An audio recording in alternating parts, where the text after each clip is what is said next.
Ciao a tutti. Il narcisismo è un tratto della personalità complesso e spesso frainteso. Sebbene molte persone associate a questa caratteristica possano apparire affascinanti, sicure di sé e carismatiche, sotto la superficie si cela una profonda insicurezza che spesso li spinge a comportamenti manipolatori e autodistruttivi. Tra questi il bisogno quasi compulsivo di alimentare conflitti è uno dei più distintivi. Ora esploriamo le ragioni psicologiche, emotive e comportamentali che li portano a cercare costantemente scontri e tensioni. Tra le motivazioni principali che spingono i narcisisti verso il conflitto è il bisogno costante di attenzione, noto anche come approvvigionamento narcisistico.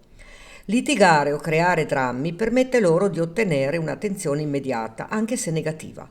Per i narcisisti l'attenzione è come una droga, più ne ricevono, meglio si sentono. Anche il conflitto dunque diventa un mezzo per soddisfare questo bisogno, poiché costringe gli altri a concentrarsi su di loro, a rispondere alle loro accuse o a cercare di calmarli. Il conflitto per i narcisisti è uno strumento di controllo. Tramite il litigio essi possono destabilizzare chi li circonda, seminando dubbi, ansia e insicurezza. Questo mette il narcisista in una posizione di superiorità dove può manipolare le emozioni altrui per trarne vantaggio. Ad esempio, durante un litigio può accusare, rigirare la colpa o distorcere la realtà per far sentire l'altro inadeguato o colpevole, rafforzando così il suo senso di potere. Sebbene i narcisisti possano apparire molto sicuri di sé, spesso nascondono una fragilità interiore, nota come ego ferito. Qualsiasi percezione di critica, di disapprovazione o di mancato riconoscimento può scatenare in loro una reazione sproporzionata. Cercano il conflitto come modo per difendere il loro fragile senso di sé, attaccando gli altri o cercando di dimostrare la loro superiorità. Per loro litigare non è solo una reazione, ma una strategia per proteggersi da sentimenti di vulnerabilità. I narcisisti traggono un senso di gratificazione nel vedere gli altri soccombere alle loro manipolazioni. Creare conflitti permette loro di screditare le persone intorno a sé, dimostrando, almeno nella loro mente, di essere più intelligenti, superiori o meritevoli. Durante un litigio possono mettere in dubbio le capacità, le emozioni o i valori dell'altro, facendolo sentire inferiore. Questo meccanismo non solo soddisfa il bisogno di superiorità del narcisista, ma rafforza anche la sua immagine grandiosa. Il conflitto è anche una piattaforma perfetta per il gaslighting, una forma di manipolazione psicologica in cui i narcisisti distorcono la realtà per far dubitare l'altro della propria percezione. Durante un litigio possono negare fatti evidenti, alterare il significato delle parole dette o attribuire intenzioni che non esistono. Tale comportamento confonde la vittima, rendendola più facile da controllare e da sottomettere alle loro esigenze. Un'altra ragione per cui i narcisisti cercano il conflitto è la necessità di proiettare sugli altri le proprie emozioni negative. Sentimenti come la vergogna, l'insicurezza o la rabbia vengono trasferiti su chi li circonda attraverso accuse e scontri. Ad esempio, possono accusare il partner o un amico di essere egoisti o manipolatori, proiettando su di loro i propri tratti caratteriali. In questo modo riescono a evitare di affrontare le proprie emozioni e a mantenere intatta la loro immagine ideale.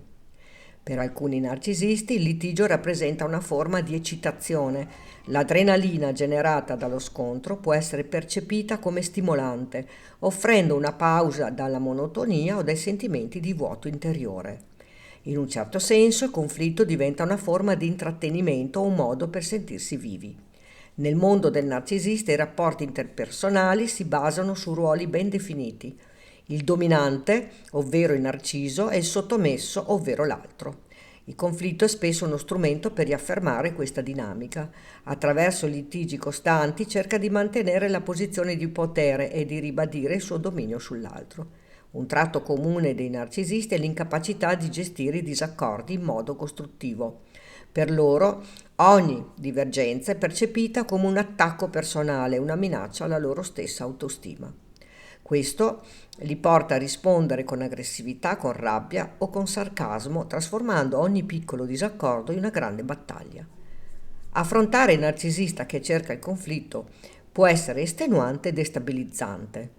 Ecco alcune strategie per proteggersi. Mantenere la calma, non cadere nella sua trappola emotiva, rispondere con calma può togliergli il carburante emotivo. Stabilire confini chiari, essere fermi e coerenti può aiutare a ridurre il suo controllo. Non cercare di convincerlo, tentare di far cambiare idea al narcisista spesso è inutile.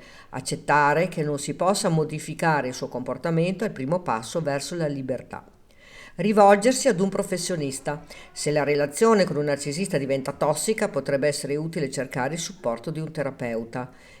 In sintesi, i narcisisti cercano il conflitto perché ne traggono vantaggi emotivi e psicologici, ma è possibile proteggersi comprendendo le loro dinamiche e imparando a non alimentare il loro bisogno di scontro. Ma ora scopriamo alcune frasi tipiche che i narcisisti potrebbero usare per innescare conflitti, manipolare o destabilizzare chi li circonda. Frasi di critica velata o palese.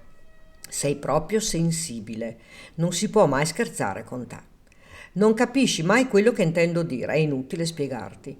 Con te tutto diventa un problema, sei troppo complicato o complicata.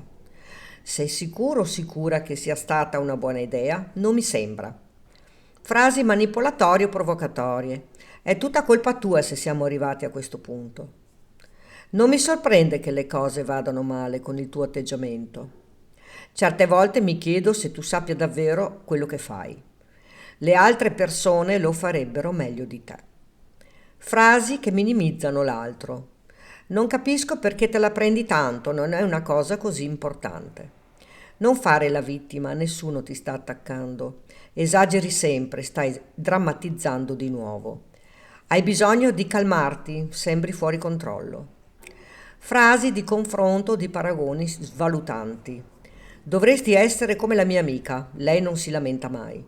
Almeno io non faccio gli errori che fai tu. Sai, altre persone apprezzano di più quello che faccio. Non è un caso che la gente ti tratti in un certo modo.